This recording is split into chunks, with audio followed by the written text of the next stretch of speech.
The graffiti problem on the Underground is now so bad, police have been forced to devote an entire room to house discarded spray cans recovered from the scene of recent attacks. In these bags lay thousands of cans and even instruction manuals.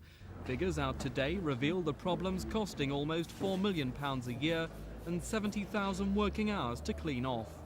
What's concerning police is just how organised these attacks are becoming. This bag containing more than 200 cans was what they found after an attack on Christmas Day at Parsons Green.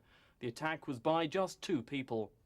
Police say special operations to catch the vandals have been a major success. But when they get to court, such lenient sentences are given, they're failing to act as a deterrent. The courts are not treating it with the seriousness that we believe it deserves. For example, we had one case where an offender admitted to over £50,000 worth of damage and he was given a community service order. To be quite frank, until the courts start treating these convictions with the seriousness that it deserves, there's not much more we can do as a force. Well, my feeling is that we are being tough enough, but we must always consider what the public think, what concerns the public.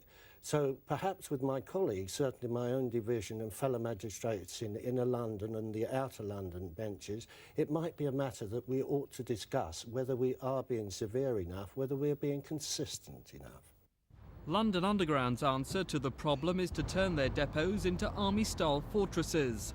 At Uxbridge and Rickmansworth, an experiment using razor wire and high fencing has cut graffiti by almost half. Now hundreds of thousands of pounds will be spent extending the scheme to all depots. What we're actually doing about it is making our depots and sidings much more secure so that we can deter these vandals before they actually get into the trains in the depots and sidings where a lot of this sort of thing is done. Do you think that magistrates should be giving tougher sentences?